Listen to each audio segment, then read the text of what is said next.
You're out. Don't come back. We're moving on without you. That was my mother's voice. Flat, rehearsed, final, on a voicemail she left at 9:47 on a Tuesday night. No argument beforehand, no warning. Just a 31-second recording that erased 27 years of being the daughter who paid every bill, covered every emergency, and never once said no. I listened to it twice. Then I texted back one word. Okay. What my family didn't know was that okay wasn't surrender. It was authorization, my own to myself, to stop being their safety net. Within 72 hours, the family trust was frozen, the house deal was dead, and their lawyer was leaving messages I had no intention of returning, 46 missed calls by morning, and a text from their attorney that said, "We have a serious problem." I laughed out loud, and I replied, "Before I go on, if this story speaks to you, take a second to hit like and subscribe, and drop your location and local time in the comments. I'd love to know where you're listening from. My name is Vivian. I'm 27. Now let me take you back to that Tuesday evening in October.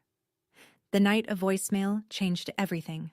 I was sitting cross-legged on my bed in a studio apartment in Philadelphia, laptop balanced on a pillow, finishing a risk assessment report for a client whose portfolio had more red flags than a parade.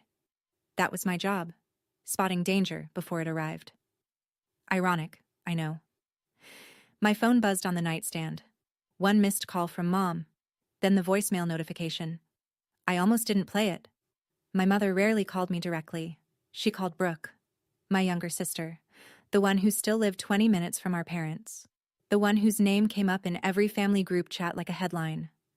When Mom needed something from me, she usually texted, 3 words max, "Call me back," or "Send money, please." But a voicemail felt different, personal, almost.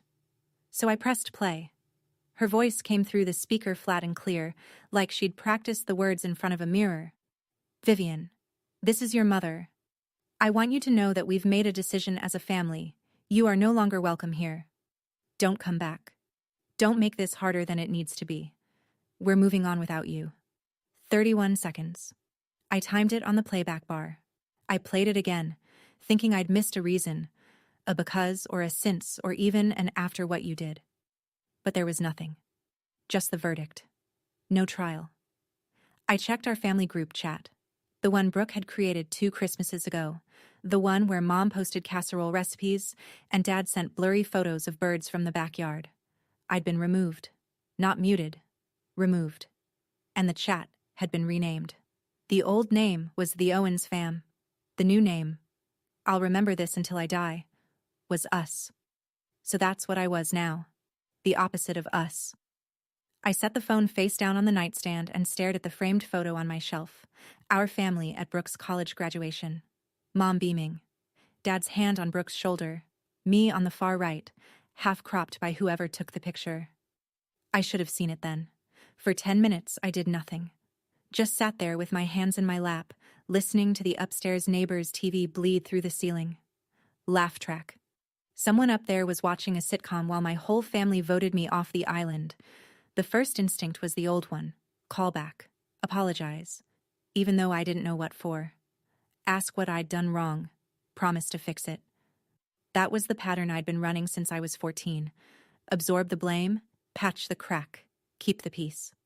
My thumb hovered over Mom's name in my contacts, but something caught, like a gear that finally stripped. Maybe it was the way her voice sounded. Not angry, not hurt, rehearsed. Or maybe it was the timing. I'd spent that entire afternoon recalculating the mortgage payment on the family house, the house I paid for, the house where Brooke slept in the master bedroom, and I got the pull-out couch when I visited. I lowered my thumb, opened the text thread with Mom instead, typed one word. Okay, 5 letters. I added a period. Then I hit send. The screen showed delivered. Then nothing. No typing bubbles, no callback. Just silence, which told me everything. She expected me to chase, beg, explain. When I didn't, she had no script for that.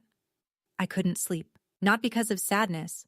That would come later, around 3 a.m., brief and sharp like a muscle cramp. No, I couldn't sleep because my brain did what it always does under pressure.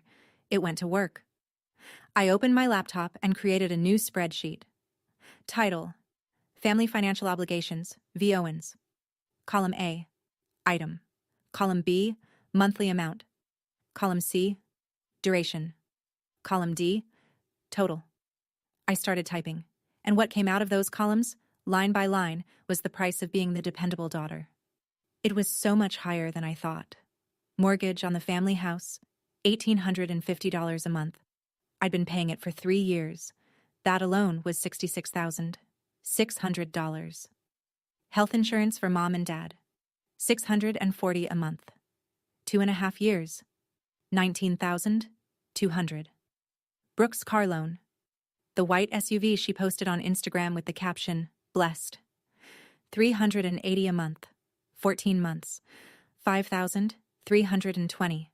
Then the emergencies, Dad's back surgery copay, the roof leak that needed fixing before winter, Brooke's security deposit when she moved out, then moved back, then moved out again. The dental bill Mom forgot to mention until it went to collections. By 2 a.m., I had it all on one screen. I leaned back and looked at the total cell, bolded in the bottom right corner. $143,214.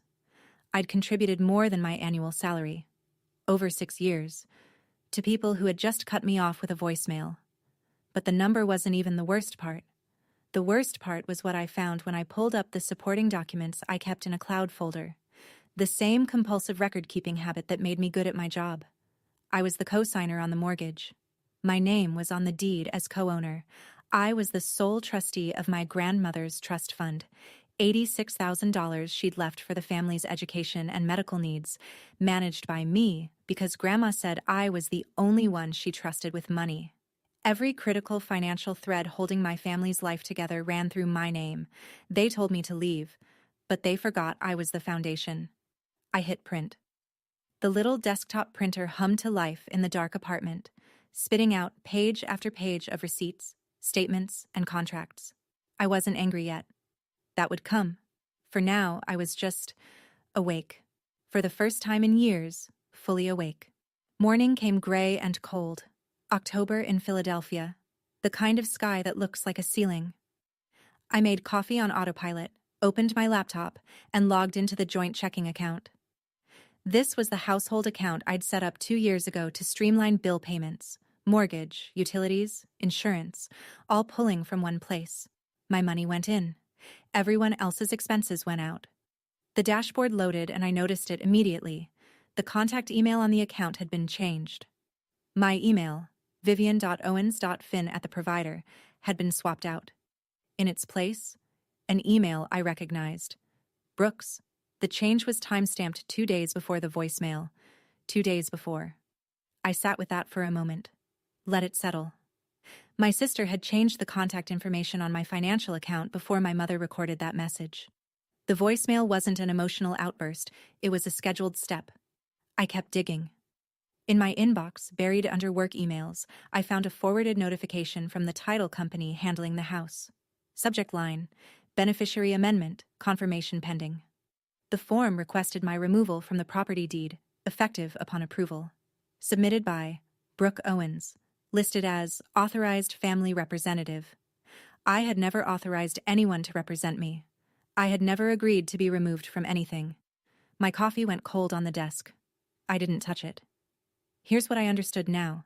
Sitting in that gray morning light with my laptop glowing and my phone still face down from the night before. Brooke didn't want me out of the family. That was just the cover story. She wanted me off the paperwork, off the deed, off the trust, off every document that proved I'd built what they lived in. The voicemail was the distraction. The real theft was happening in the filing system. And there's one thing you need to know about me. I work in risk analysis. I spot fraud patterns for a living. My sister just made the worst bet of her life. To understand what happened next, you need to understand where it started. Not the voicemail. That was the ending. The beginning was quieter. The beginning was a kitchen. I was 14. Brooke was 10. Summer break had just started, and our parents sat us down at the dining table to explain the plan. Brooke would go to art camp. 4 weeks, $300. I would stay home and watch her during the mornings before camp started and after she got back. Cook lunch, do laundry, make sure the house didn't burn down while Mom and Dad worked. I asked if I could go to math camp. There was a program at the community college, free for students with qualifying grades. I qualified. Mom shook her head. Someone has to be here for your sister. But it's free, I said. Vivian, you're the older one. You understand. I understood. I understood that Brooke got summers and I got responsibilities, that my grades weren't a source of pride, they were a forecast of future income. When I made honor roll that fall, Mom's only comment was, "Good. Keep it up. One of you needs to make real money someday." Not, "I'm proud of you," not, "You deserve this," just, "You'll be useful later." And when Brooke bombed her 6th grade finals that same year, the whole house rallied. Dad took her for ice cream. Mom sat with her for an hour, stroking her hair, saying, "You're more than a test score, baby." I was in the next room. I heard every word. Nobody said anything like that to me. Not because I was failing, but because I never needed comfort. I was the strong one, the steady one, the one who could handle it. Mom told me that once, directly. Phone call, sophomore year of college. I'd mentioned feeling overwhelmed. She said, "You're the strong one, Vivian. Brooke needs me more." 7 words. I carried them like a brick in my chest for a decade. My first real paycheck arrived on a Friday in June, the summer after I graduated. 21 years old, student loans already accruing interest, starting salary at a mid-sized consulting firm that expected 60-hour weeks. I felt proud for about 4 hours. Mom called that evening. Dad had thrown out his back at work. Not workers' comp eligible because he was technically a subcontractor. Hospital bill, $2,000. Could I help? I sent it that night. Didn't hesitate. 3 weeks later, Brooke needed a security deposit for her first apartment, $1,200. She was 17, about to turn 18, heading to cosmetology school. I asked Mom carefully, "Does Brooke have any savings?"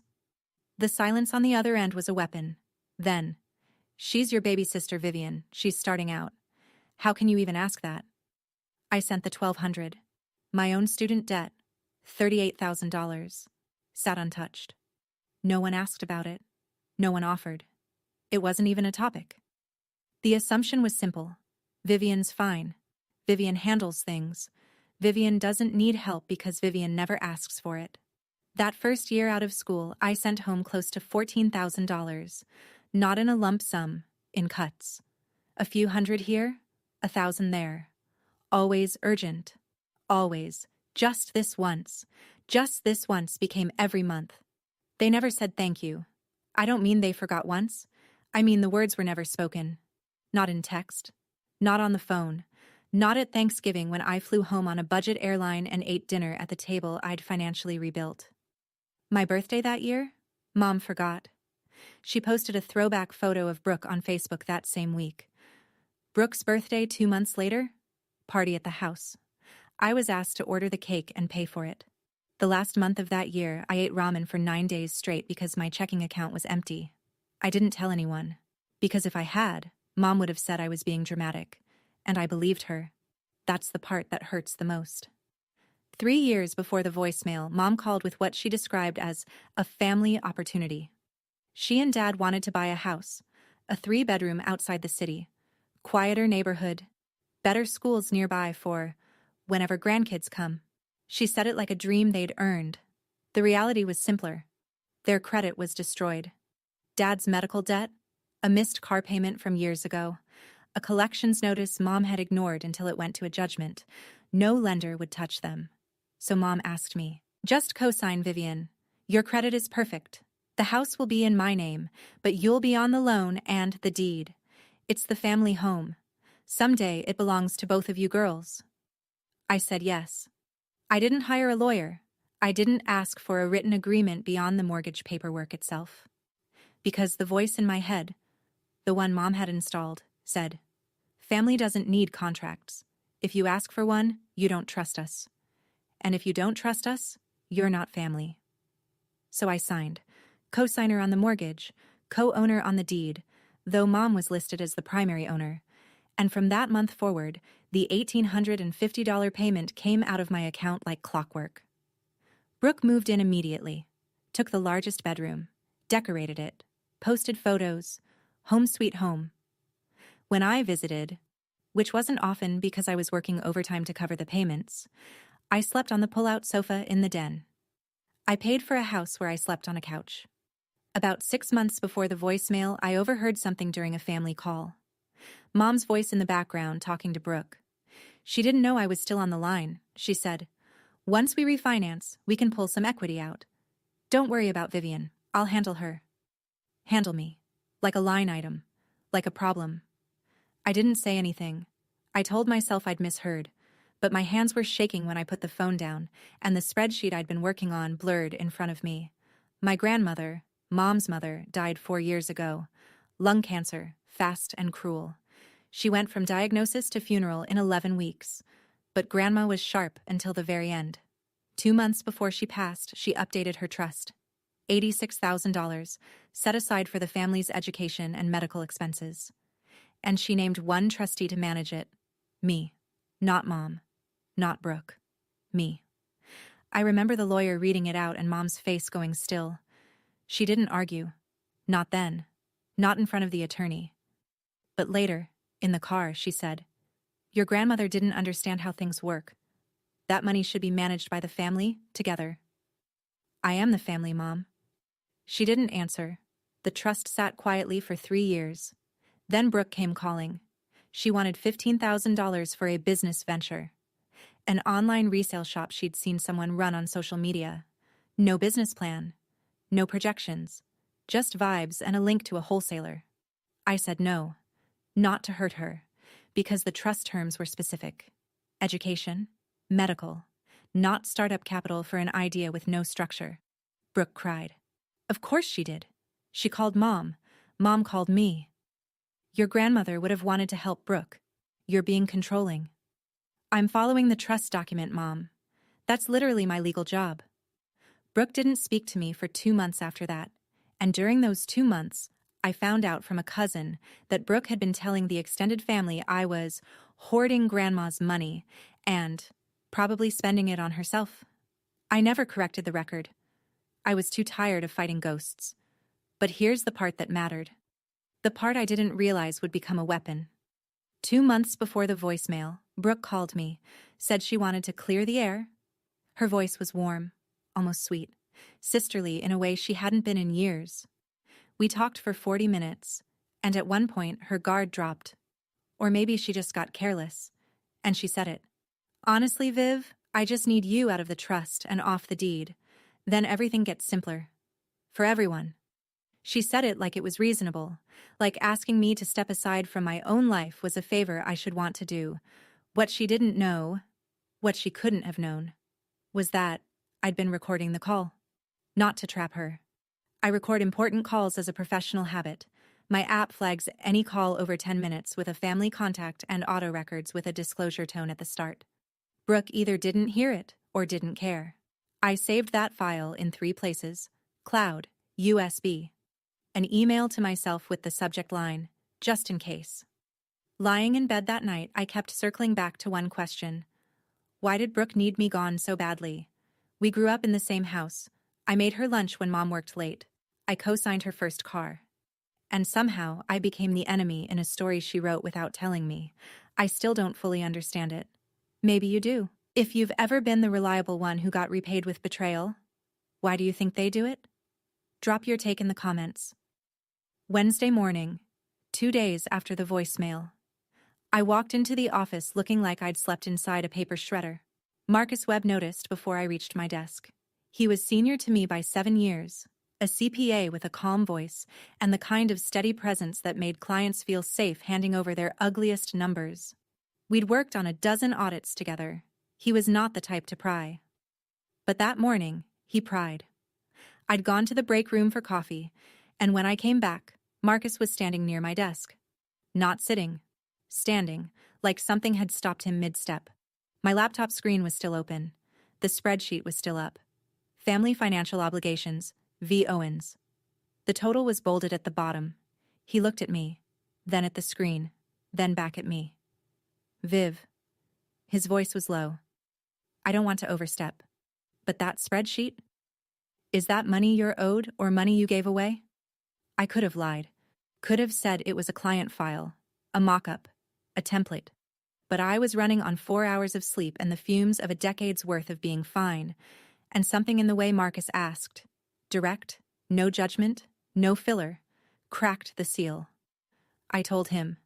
Not everything, just the outline. Voicemail. Removed from the group chat. The house. The trust. The number. Marcus didn't react the way most people do.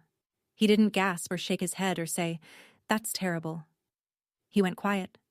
And when Marcus goes quiet, it means he's calculating. 10 seconds passed. Then he said something that rearranged the furniture in my head. "Vivian, I've been where you are. Different details, same architecture. My father pulled something similar when I was 29, and the thing I wish someone had told me sooner is this. You don't need to call them back. You need to call a lawyer." He wrote a name on a sticky note and slid it across my desk. Janet Aldridge, real estate and trust attorney, a Philadelphia number. I looked at the sticky note, then at Marcus. She's good? She's the one who kept me from losing my house. I put the note in my wallet. It stayed there for exactly 7 hours, the time it took for me to find what I found next.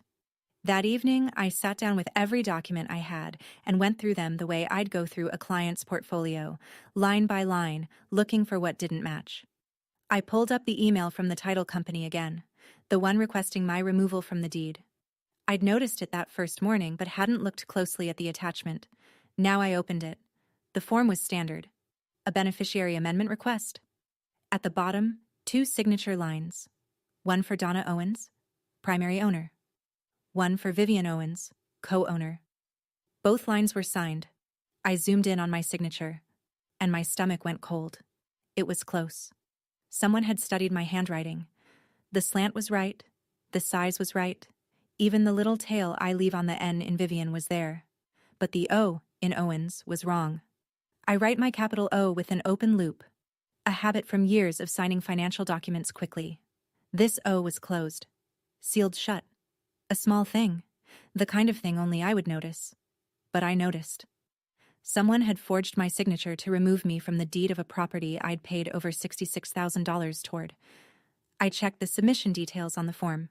Submitted electronically by Brooke Owens, authorized family representative. Submission date: 3 days before the voicemail. 3 days before. I sat back in my chair and let the timeline build itself. First, Brooke submits the forged document to remove me from the deed. Then, she changes the contact email on the joint account. Then, only then, Mom sends the voicemail. This wasn't a family falling apart in the heat of the moment. This was a sequence, a plan. Step 1, Step 2, Step 3. My removal from the paperwork first, then my removal from the family, so I wouldn't be looking at the documents while they pushed me out the door. My sister didn't just betray me, she ran a project plan. And in my line of work, a project plan leaves a trail. I called Janet Aldridge the next morning. Her assistant put me through in under 3 minutes once I mentioned the words forged signature and pending title amendment. Janet's office was in a converted brownstone near Rittenhouse Square, bookshelves floor to ceiling, a glass desk that reflected the overhead lights, and a chair so firm it seemed designed to keep clients focused. She offered me water. I declined. I didn't want to be comfortable. I wanted answers. I placed the folder on her desk. Everything. Mortgage contract, deed, the forged amendment form with both signatures, the email from the title company, the spreadsheet. $143,000, itemized, and the bank notification showing Brooke had changed the contact email on the joint account. Janet went through each page the way a surgeon reads a scan. Slowly, no expression, glasses halfway down her nose. She laid the forged signature next to my real one from the original mortgage contract and studied the two side by side. Then she took off her glasses and looked at me. "Miss Owens, you have 2 problems and 1 advantage." She tapped the forged form. Problem 1. Someone committed fraud using your identity, The signature discrepancy alone could support a forgery claim. She tapped the title company email. Problem 2. A refinance is pending on a property you co-own, without your knowledge or consent. Both are serious. She paused. Your advantage is straightforward. You're the co-signer. You're the co-owner. You're the sole trustee of a family trust. Nothing, not the refinance, not the title change, not a single dollar from that trust, moves without your actual signature. And your actual signature is the one thing they couldn't get. I sat with that for a moment, then asked the question that had been building since Tuesday night. What happens if I just stop? Stop paying the mortgage. Stop signing anything. Stop being the infrastructure. Janet folded her hands. Then the whole thing collapses under its own weight. The bank issues a notice. The refinance dies. The trust stays locked. All of it. Every financial arrangement they depend on stalls until you decide otherwise. She let that land. Then added, almost gently, there's one more thing you should know. A forged signature on a deed amendment isn't just a civil matter. In Pennsylvania, that can be charged as a felony. I'm not saying you need to go there, but you should know you could. My chair suddenly felt a lot less uncomfortable. That night, back in my apartment, I opened the recording app on my phone. I hadn't listened to Brooke's call since the night it happened 2 months ago. At the time, I'd filed it under annoying but harmless. Just Brooke being Brooke, trying to get what she wanted with a soft voice and a sideways ask. Now, with everything I knew, it sounded completely different. I put my earbuds in and hit play. Brooke's voice filled my head, warm and casual, the way she gets when she wants something but hasn't asked for it yet. I'm just saying, Viv, you're so busy all the time. You've got your career, your apartment, your whole life up there. Wouldn't it be easier if you just stepped back a little? Let Mom handle the trust stuff. And the house, honestly, if your name wasn't on it, you wouldn't have to worry about the payments anymore. That'd be a relief, right? I remembered thinking, at the time, that she was being clumsy but not malicious. Just Brooke, trying to simplify her world. Then came the line, minute 32 of the recording. I just need you out of the trust and off the deed. Then everything gets simpler. For everyone. I paused it, rewound, played it again. I just need you out of the trust and off the deed. Need, not want, not. It might be nice if. Need. She'd told me exactly what she was going to do. She'd said it out loud into a phone that was recording, after an app disclosure tone she either ignored or didn't hear. And then, when I didn't volunteer to disappear, she forged my name and had Mom deliver the eviction notice disguised as a family decision. I saved the file again. Cloud, USB, email to myself. 3 copies. Because in my family, the truth has a habit of going missing. I didn't know yet when I'd use it, or how, but I knew this. That recording was the one card Brooke didn't know I held, and I was going to wait for exactly the right table to play it on. Friday afternoon, Janet's office. I sat across from her with a legal pad I'd filled on both sides. She had a matching one. Let's walk through this, she said, step by step. What you can do, what's within your rights, and what the consequences will be. For them, and for you. Step 1. Notify the bank that the deed amendment form was submitted with a forged signature. Janet would send a formal letter with supporting evidence. My real signature from the original mortgage versus the fake on the amendment. The bank would be legally required to freeze the refinance transaction pending investigation. Step 2. As sole trustee of Grandma's trust, I had full authority to freeze all distributions. No court order needed. No approval from any family member. 1 signature from me, 1 phone call to the trust management institution, and $86,000 goes into lockdown. Step 3. Stop the automatic mortgage payments. I was the co-signer, not the primary borrower. Donna was the primary. If I stopped paying, the obligation reverted entirely to her, and her credit score couldn't support the loan on its own. The bank would issue a formal notice within 30 days. If she couldn't catch up or refinance independently, the foreclosure clock would start. Step 4. Janet sends a cease and desist letter on my behalf, notifying the family that I was withdrawing from all shared financial obligations effective immediately. I listened to each step, nodded at each one, then asked the question my gut wouldn't let go. If they lose the house... Janet didn't blink. Vivian, they told you to leave. You're leaving. You're not taking the house from them. You're removing yourself from a loan they can't service without you. If that causes a collapse, the structure was never sound. I picked up the pen and signed the authorization letter. The pen felt heavier than it should have. Not because I doubted the decision. Because I knew.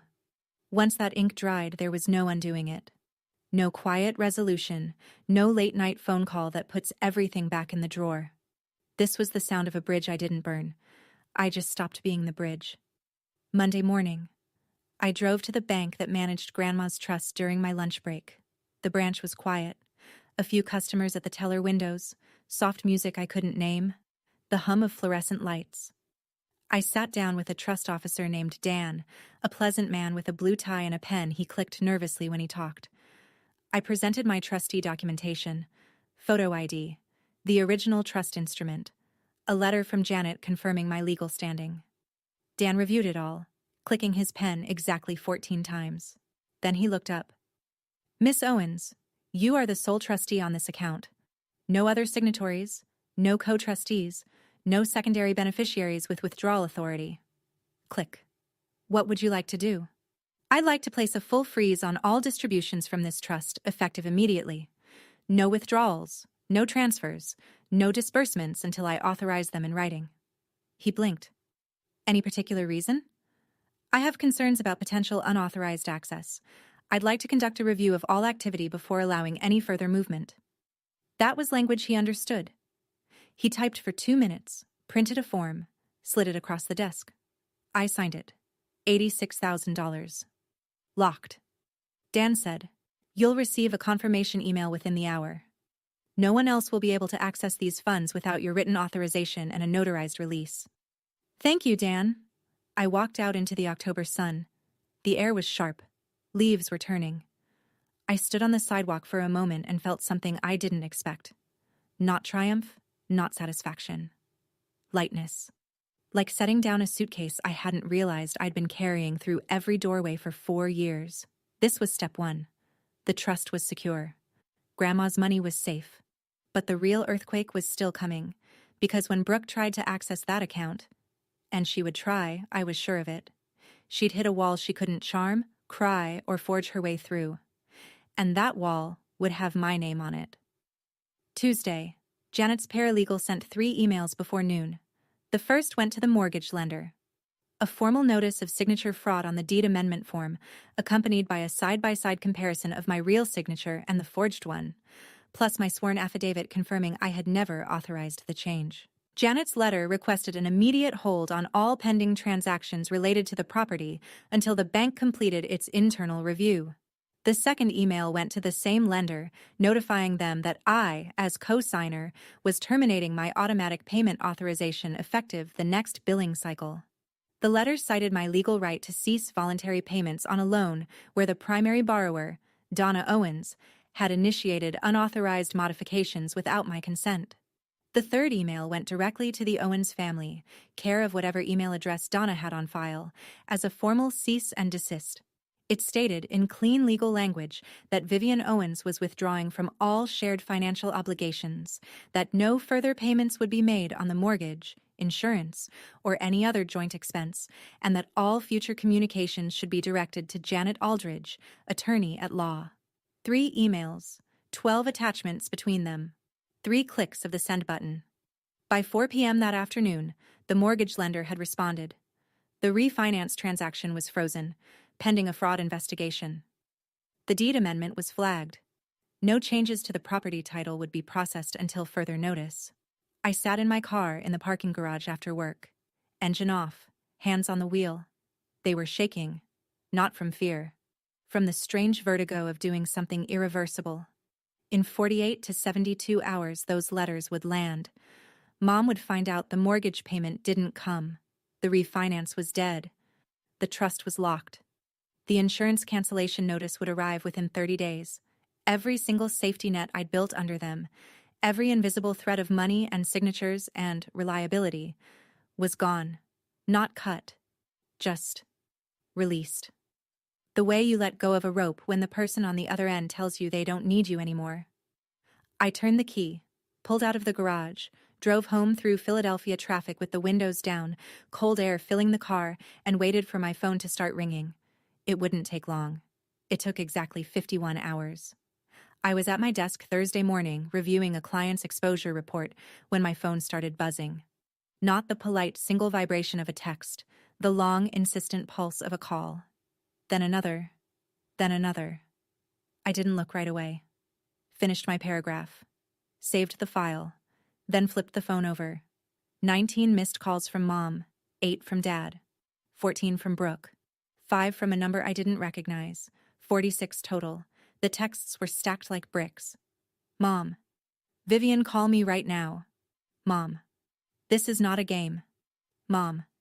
Something happened with the bank and you need to fix this. Brooke. Viv, what did you do? Brooke. The refinance is frozen. They said your lawyer sent something. Brooke. Call me, now. Dad. Honey, please call back. Your mother is very upset. Dad. We need to talk about the house situation. And then, the one that made me set my coffee down and read it twice. An email from the unknown number. Professional letterhead. Gregory Pratt, attorney at law, representing Donna Owens. Dear Ms. Owens, I represent your mother, Donna Owens, regarding the residential property at address. It has come to our attention that several financial actions have been taken that directly impact our clients' interests. We would like to arrange an immediate conversation to discuss resolution. Please respond at your earliest convenience. And at the bottom, almost an afterthought, we have a serious problem. I read it one more time, then I leaned back in my chair, and I laughed. Not a bitter laugh, not a villain laugh. Just the startled, involuntary sound of a woman who'd spent 6 years answering every phone call on the first ring, and who had just watched 46 calls go to voicemail. 46. That number keeps playing in my head because I remember thinking, that's roughly one for every $3,000 I gave them. Funny how fast we're moving on without you becomes, call us back immediately. I picked up my phone, opened the email from Gregory Pratt, and forwarded it to Janet. Then typed one line in the body of the forward. Let's schedule the meeting. Brooke didn't wait for the meeting. She never was patient. The texts started rolling in Thursday afternoon, one after another, spaced just far enough apart to suggest she was pacing while typing. Viv, I don't know what you told the bank, but you need to undo this. Mom is spiraling. Then, 12 minutes later. This isn't about you and me, okay? This is about the family. You're putting Mom and Dad in a really dangerous spot right now. 20 minutes after that. I never wanted any of this to go this far. You know that. We were just upset. People say things when they're upset. And the closer, the one she must have thought was her ace. You're being really, really selfish right now, Vivian. Like, unbelievably selfish. I sat at my kitchen counter and read each message carefully. Not because I needed to understand them. I understood them perfectly. I read them because I wanted to catalog the pattern one more time before I stopped engaging with it forever. Message 1. Deflect. Make it about what I did, not what she did. Message 2. Invoke the family shield. Weaponize Mom and Dad to trigger my guilt. Message 3. Minimize. Rewrite the voicemail as a heat-of-the-moment mistake. Erase the forged signature, the changed email, the 3-step plan. Message 4. The label. Selfish. The word she knew I'd been running from since I was 14 years old. 4 messages, 0 apologies. No mention of the voicemail. No mention of the forged signature. No mention of the deed amendment she submitted under my name without my consent. Same Brooke, same playbook. Just louder now that the stakes were real. I typed back one message. Have your lawyer contact mine. And I attached Janet's business card as a contact file. 30 seconds of silence, then 3 gray dots appeared. Disappeared. Appeared again. Are you serious right now?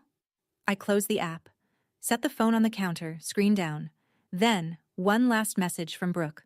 I saw it in my notification banner before I silenced the thread. Fine, but don't blame me for what happens next.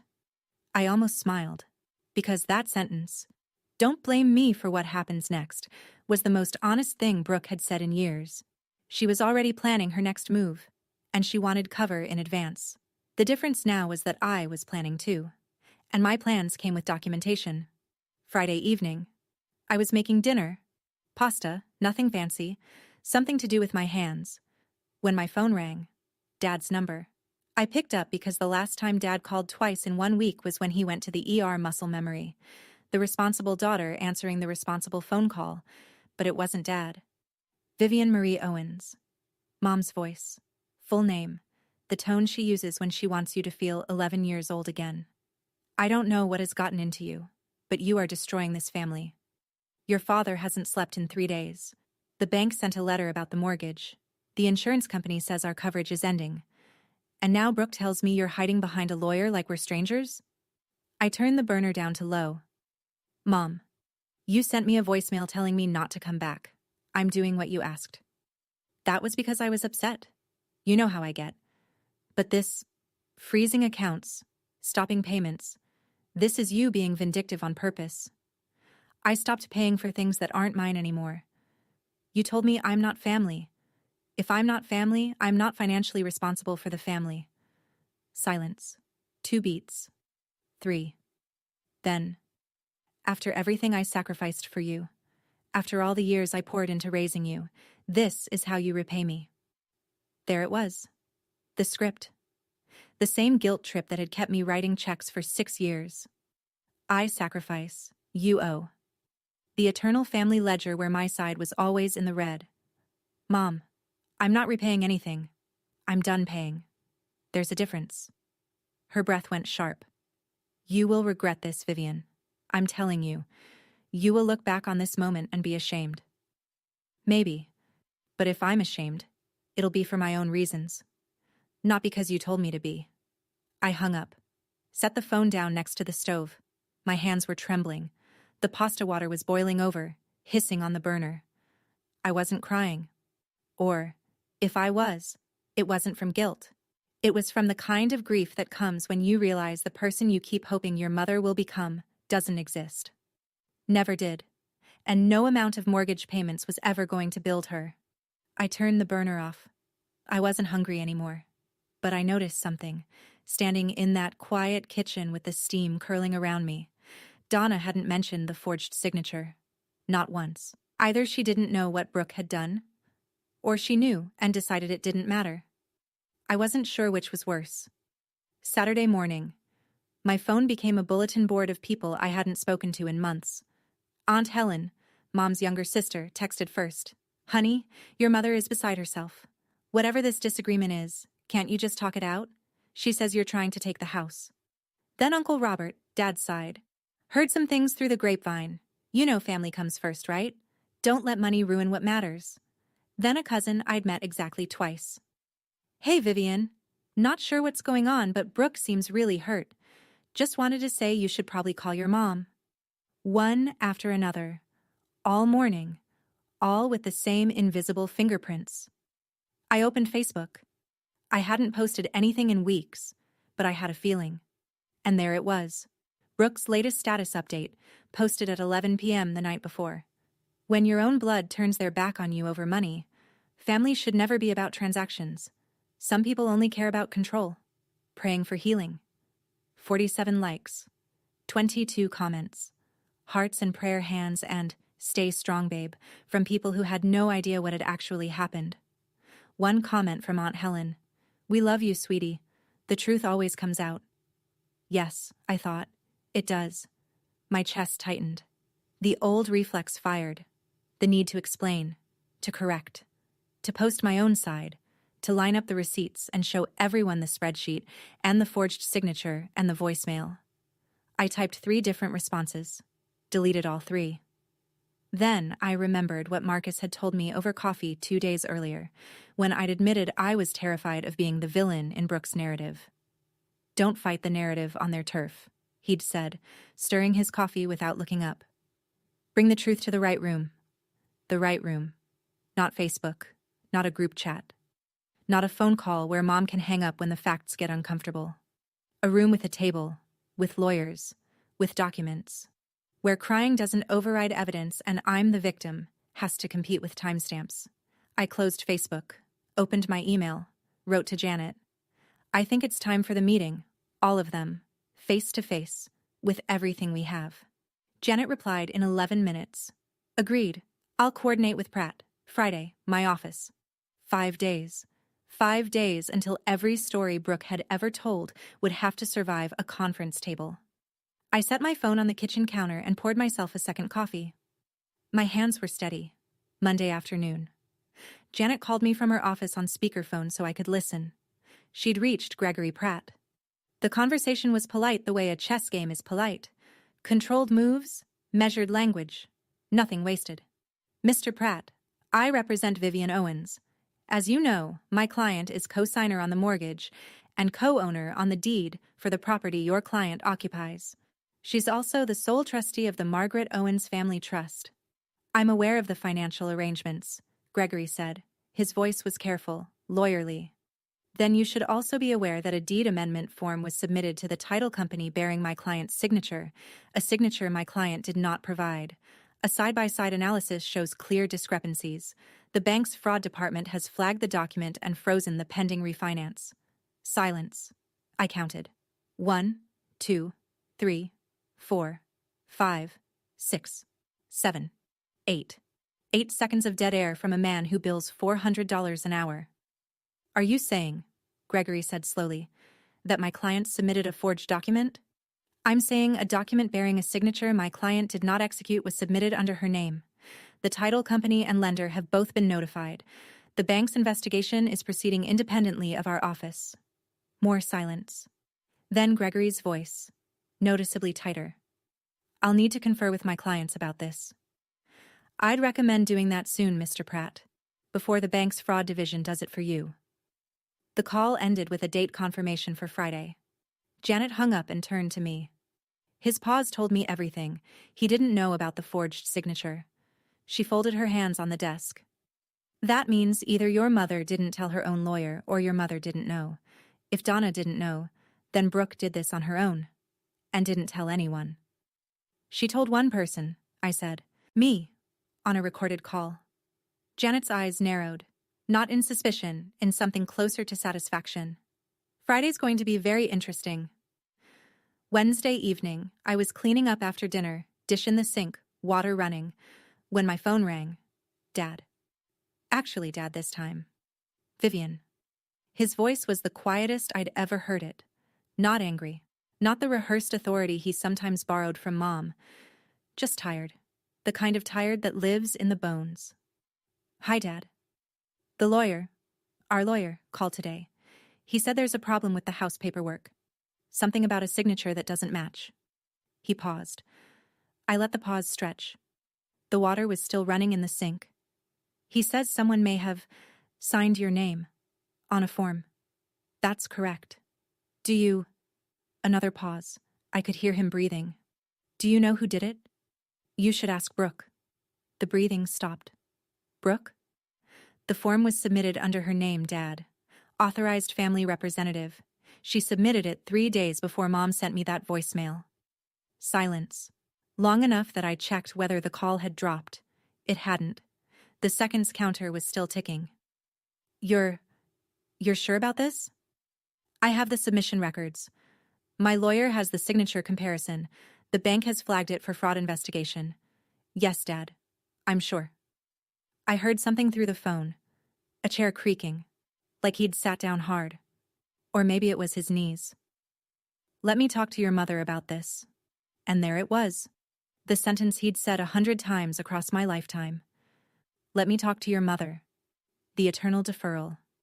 The man who never quite got around to having his own opinion before clearing it with Donna first. Dad, I'm not calling for permission. I'm not asking you to fix it. You asked me a question and I answered it. If the family wants to resolve this, it happens Friday. Janet's office. With documentation. Vivian, I love you, Dad, but I'm done talking through walls. I hung up. The water in the sink had gone cold. I dried my hands and stood in the kitchen for a long time. What struck me wasn't anger. It was something sadder. The sound of my father realizing, at 59 years old, that the wrong daughter had been telling the truth all along, and that he'd spent decades choosing not to check. Thursday. Janet's assistant sent the formal invitation to Gregory Pratt's office, a meeting at Janet's conference room, Friday at 2 p.m. Attendees: Vivian Owens, Donna Owens, Raymond Owens, Brooke Owens, Janet Aldridge, Gregory Pratt. Janet and I reviewed the ground rules together. If I was going to sit across from my entire family for the first time since the voicemail, I needed structure, not emotion. Structure. Rule 1. No shouting. If any party raised their voice, the meeting would be adjourned immediately. This was a professional discussion, not a kitchen table argument. Rule 2. Claims require documentation. Anyone could say anything. But if they wanted it taken seriously, they needed paper to back it up. Rule 3. I would present first. Uninterrupted. My case, my timeline, my evidence. Questions after. Gregory agreed to all 3 terms within the hour. He didn't push back on a single one, which told me something important. His clients needed me more than I needed them. They needed my signature, my payments, my cooperation.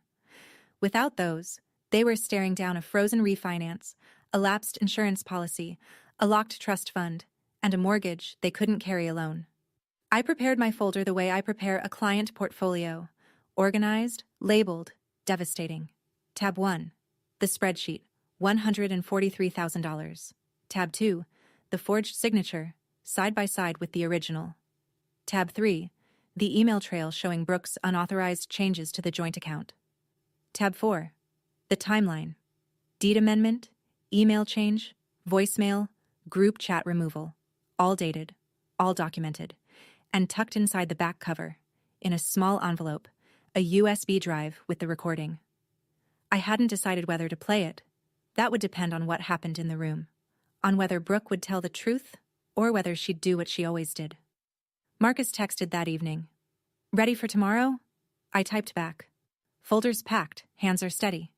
He replied, You don't owe them an explanation, they owe you one. Go get it. I set my alarm for 6 a.m., laid out my clothes, drank chamomile tea, which I hate, because someone once told me it helps with nerves. It didn't. But the folder on my nightstand did. Friday, 2 p.m., Janet Aldridge's conference room on the 3rd floor of the brownstone. Glass walls, a long walnut table, 6 leather chairs, and a water pitcher no one would touch. I arrived 10 minutes early, set my folder on the table, aligned the edges. Janet sat to my left, laptop open, notepad ready. Neither of us spoke. The room smelled like printer toner and the faint lemon of whatever the cleaning crew used. At 1:58, the door opened. Mom came in first. Navy blouse, chin high, purse clutched against her ribs like a shield. She looked at me for exactly 1 second. Not at my face, but at my folder. Then sat in the far chair without a word. Dad followed. Gray polo, hands in his pockets. He glanced at me, and something crossed his face. Not quite guilt, not quite shame, something in between that didn't have a name. He sat next to Mom and folded his hands on the table. Then Brooke. She walked in last, which was deliberate. She wore a soft pink cardigan over a white shirt. Her eyes were red-rimmed, recently rubbed, maybe actually teary, maybe not. Her lower lip was doing the slight quiver she'd been perfecting since elementary school. She pulled her chair close to Mom's and reached for Mom's hand under the table. The performance was flawless. If you didn't know the script, you'd think she was the victim in this room. Gregory Pratt entered behind her, gray suit, firm handshake with Janet, a brief nod to me. He sat at the end of the table equidistant from both sides, which was technically neutral and practically useless. Janet opened. Thank you all for being here. This meeting exists to address the financial and legal issues that have arisen in recent weeks. Miss Owens will present first, as agreed by both counsels. She will not be interrupted. I opened the folder, looked up, made eye contact with my mother for the first time since a voicemail tried to erase me from the family. I'll start, I said, with a number. I slid the spreadsheet to the center of the table. 5 copies. 1 for each person, 1 for the record. $143,214. I let the number sit in the air. No one moved. That's what I've contributed to this family over the past 6 years. Mortgage payments on this property. $66,600. Health insurance for mom and dad, $19,200. Brooke's car loan, $5,320. Emergency expenses, surgeries, roof repairs, security deposits, dental bills. The rest. Every payment is documented. Dates, amounts, account records. It's all on this sheet. Mom's eyes moved down the page. I watched her scan each line, the way you watch someone read a medical report they weren't expecting. This is what I gave, I said. Not as a loan, not under contract. Just because I was asked, and because I believed that's what family meant. Mom opened her mouth. Janet raised one finger, calm, firm. Mrs. Owens, you'll have your turn. I pulled the second document from the folder. 2 sheets, side by side. I placed them flat on the table and turned them so everyone could read. On the left, my signature from the original mortgage contract, dated 3 years ago. On the right, a signature submitted on a deed amendment form requesting my removal from the property title. I paused. I did not sign this form. I did not authorize it. I did not know it existed until I discovered it in my email after being removed from this family by voicemail. Gregory Pratt leaned forward, studying the 2 signatures. His jaw tightened. The form was submitted electronically, I continued, by Brooke Owens, listed as authorized family representative. 3 days before the voicemail. The room shifted. Not a sound. More like a barometric change. Dad's hand moved to his forehead. Gregory sat back in his chair, slowly. Brooke's grip on Mom's hand tightened. And Mom looked at the signatures, then at me. Then, for the first time since she walked into this room, at Brooke. What is this? She said. Someone forged my signature, I said, to steal my share of a house I paid for. I didn't say who. I didn't have to. Every eye in the room had already turned. Brooke let go of Mom's hand. That's insane. I didn't forge anything. Her voice climbed. Vivian is doing what she always does. She's manipulating the situation. She's making herself the victim because she can't handle that we... I didn't raise my voice. I didn't need to. Brooke. One word, flat, quiet. It cut through her sentence like a blade through paper. Before you finish that thought, I want you to hear something. I reached into the back cover of the folder, pulled out the small envelope, and removed the USB drive. Janet's laptop was already connected to a speaker on the table. I plugged it in, found the file, and hovered the cursor over the play button. This is a recording of a phone call between you and me, 2 months before the voicemail. The call was disclosed at the start. My app plays an audible notification tone. If you'd like to dispute its authenticity, Mr. Pratt can have it verified. Brooke's face went white. Not red. White. The kind of white that happens when blood retreats from the surface. I clicked play. The room filled with Brooke's voice. Warm, casual, coaxing. I just need you out of the trust and off the deed. Then everything gets simpler. For everyone. The recording ended. No one moved. I looked at Donna. She was staring at the speaker like it had physically struck her. Her lips were slightly parted. No words. I looked at Dad. His eyes were closed. His hand was still on his forehead. I looked at Gregory Pratt. He had placed his pen on the table and folded his hands, the universal posture of a lawyer recalculating his position. And I looked at Brooke.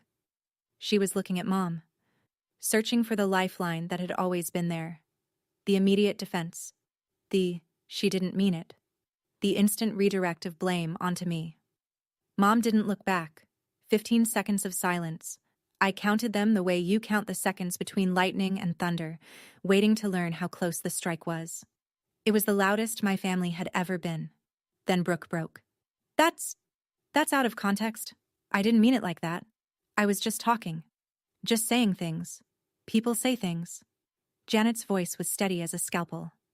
The recording is timestamped 2 months before a forged document bearing Ms. Owens' signature was submitted to remove her from the deed. The context, I'd say, is remarkably clear. Brooke turned to Mom again. Her lip trembled. Real this time. Or maybe not. I couldn't tell anymore. Mom, you believe me, right? She's twisting everything. She always does this. Donna Owens did not look at her younger daughter. She was staring at the spreadsheet, at the column labeled total, at the number at the bottom that represented 6 years of her eldest daughter's life, converted to dollars and cents, paid without a single thank you. She said nothing. And in that silence, in that precise, devastating silence, something shifted in the room that could never be shifted back. I closed the folder. Slowly. The sound of the cover meeting the back page was the only noise in the room. Donna turned to me. Her voice was different now. Smaller. Vivian, I didn't know about the signature. I swear to you, I didn't know. I believe you didn't know about the signature, Mom. She exhaled. But you knew when you recorded that voicemail. You knew when you removed me from the group chat. You knew every time Brooke told you a story about me, and you never once called to ask if it was true. You chose a version that was comfortable, and I paid the price for it. In dollars, in years, in every holiday where I sat at the far end of the table and told myself it was fine. Donna's chin dropped. Not a nod. More like something inside her gave way by a fraction. I stood up. Here's what happens now. I kept my voice even. Professional. The way I deliver a risk assessment to a client when the numbers are bad, and there's no soft way to say it. The trust will be transferred to a professional management firm. I'm stepping down as trustee, but the terms Grandma set will be enforced. Education and medical only, no exceptions. I looked at the table. I'm withdrawing as co-signer on the mortgage. You have 60 days to find alternative financing or make a decision about the property. I will not make another payment. I looked at Gregory Pratt. Regarding the forged signature, I won't be filing a criminal complaint. This time. But every document, every recording, every communication has been preserved and is held by my attorney. I looked at Brooke. She was staring at the table, cardigan pulled tight around her. The red-eyed performance finally collapsed into something real. Or at least, something closer to it. Brooke, I don't hate you. But I don't trust you. And I don't have to. I picked up my folder, nodded once to Janet, walked to the door. Dad's voice, cracked and low. Vivian. I paused with my hand on the handle, didn't turn around. 60 days, Dad. Use them well. The door clicked shut behind me. My heels echoed down the hallway, steady even, unhurried. I didn't look back. Not because I was angry, because there was nothing behind me I hadn't already said. Walking to my car afterward, I wondered if I should have handled it differently, been softer, given them more time, tried one more phone call before pulling everything. Part of me still wanted to believe a conversation could have fixed this, but every conversation for 6 years had ended the same way. Me apologizing for someone else's lie. Would you have given them another chance? Or would you have walked out of that room the same way I did? Tell me. I genuinely want to know. 72 hours after the meeting, the pieces fell exactly where gravity said they would. The house. Without me as co-signer, the family's refinance was permanently dead. The bank sent a formal notice. Donna Owens had 90 days to either resume full mortgage payments on her own, secure a new co-signer with qualifying credit, or face the beginning of foreclosure proceedings. Donna's credit score couldn't carry the loan solo. Not even close. The trust. Transferred to a licensed fiduciary firm in Philadelphia within 1 week of the meeting. Every dollar accounted for. Every withdrawal now subject to third-party review against Grandma's original terms. Brooke couldn't charm, cry, or forge her way to a cent of it. The insurance. My cancellation notice took effect on the 30-day mark. Mom and Dad's health coverage lapsed on a Wednesday. By Thursday, Donna was on the phone with the marketplace, learning for the first time what insurance costs when someone else isn't paying for it. Nearly double what I'd been covering. The lawyer, Gregory Pratt, formally withdrew from representing the Owens family 10 days after the meeting. His letter to Donna cited irreconcilable factual discrepancies, polished legal language for, "Your daughter committed fraud, and you didn't tell me." They were now without counsel, and the social narrative, the one Brooke had built so carefully on Facebook, began to crack. Aunt Helen called Mom after the meeting and asked pointed questions. A cousin on Dad's side texted me directly. "I heard there were forged documents. Is that true?" I didn't respond. I didn't need to. The facts were doing their own press tour. None of this was revenge. I want to be clear about that. I didn't engineer a collapse. I removed myself from a structure that was only standing because I was holding it up. When I let go, it did what any unsupported structure does. It buckled. Not because I pushed it, because it was never built to stand on its own. 3 weeks after the meeting, a Sunday afternoon, I was reading on my couch, an actual book, paper pages, no screen, when Dad called. His voice was thinner than usual, like someone had stretched it over too many sleepless nights. "Vivian, I've been meaning to call." "Hi, Dad. I want to say, I'm sorry, I know I should have said it sooner.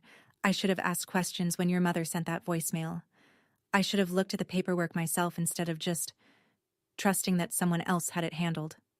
I waited, because with Dad, the apology always came with a second paragraph. "But, sweetheart, is there any way you could give us more time with the house? Your mother is looking into options, but 90 days it's not a lot. If you could just extend the cosigner arrangement for another few months, until we figure out." "Dad." He stopped. "I heard the apology. I appreciate it. I do. But I also heard the but. You're not calling because you're sorry. You're calling because the family needs my signature again." Silence. Then quietly, "Both, Vivian. It's both." "Maybe it is. But the answer is the same. The 60 days I gave at the meeting are still in effect. Nothing changes. Your mother is terrified of losing the house.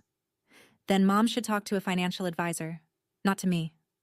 More silence. Then the thing that hit hardest. Not his words, but the sound of his exhale. Long, deflated. The sigh of a man who knows he's asking the wrong daughter to fix a problem the other daughter caused but lacks the spine to say it out loud. "I understand," he said finally. "Dad? Yeah. I love you. That hasn't changed, but love doesn't mean I light myself on fire to keep someone else warm, not anymore." He hung up without saying goodbye. Just a click, and then nothing. The same abrupt silence that had been his answer to every hard question my entire life. I set the book down, stared at the ceiling. He'd apologized and asked for a favor in the same breath. And the worst part was that I think he genuinely meant both. The sorry and the ask. He just didn't understand that one cancels out the other. Or maybe he did. And that was the saddest part of all. 3 months later. The leaves were gone. First frost had come and gone. Philadelphia was doing what Philadelphia does in January. Cold, gray, stubbornly alive. I was sitting in a coffee shop near my office on a Saturday morning, laptop open but idle, watching people through the window. A normal Saturday. Unremarkable. And that was the point. For the first time in my adult life, unremarkable felt like a luxury. The mortgage money, $1,850 a month, was going into my savings account now. I had an emergency fund for the first time ever. I was paying down my student loans ahead of schedule. I'd booked a flight to Portland for a long weekend in February, just because I wanted to see the ocean. I'd never booked a trip just because I wanted to before. Brooke and I hadn't spoken since the meeting. Not a text.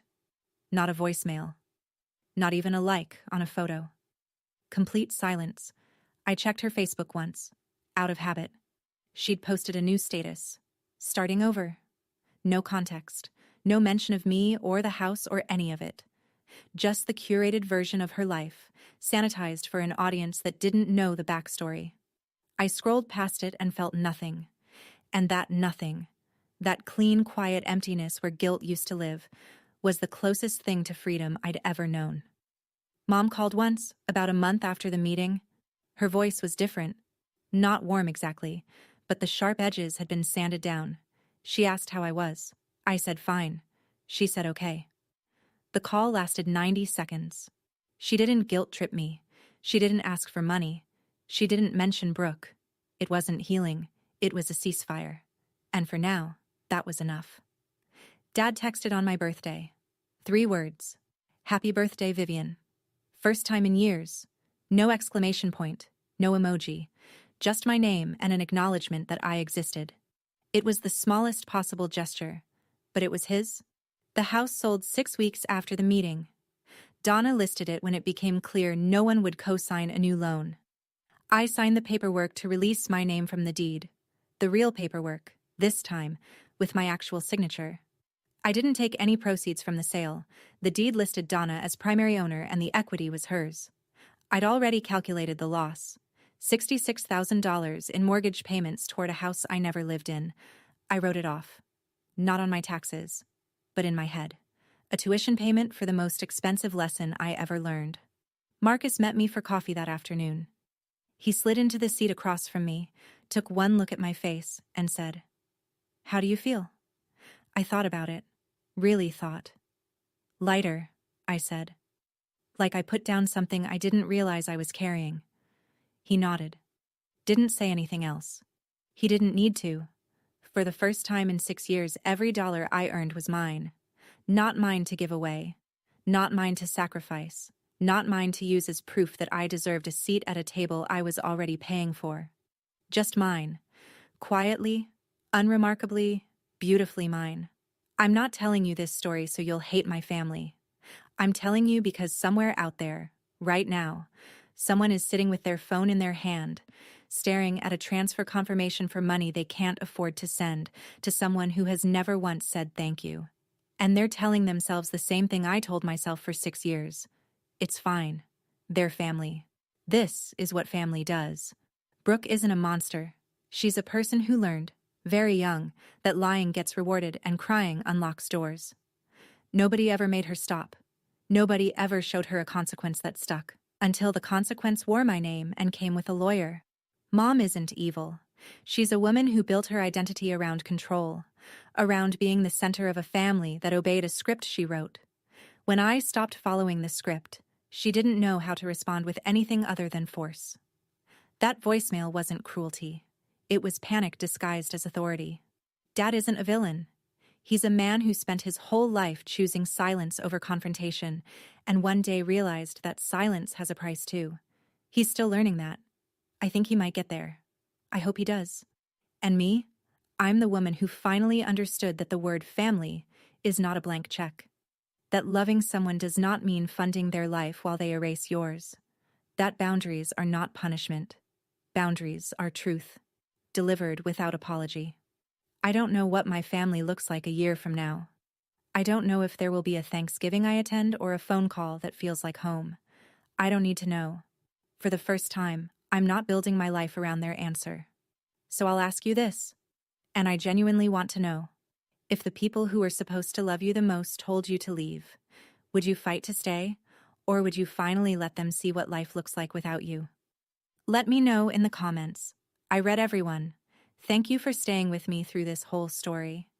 If any part of it hit close to home, if you've ever been the one holding everything together while being told you weren't enough, I see you. Drop a comment and tell me your story. I read every single one. And if you haven't already, hit that subscribe button so you don't miss what's coming next. There's another story linked in the description about someone who was told they'd never make it on their own. They proved every single person wrong in the most satisfying way. I'll see you there.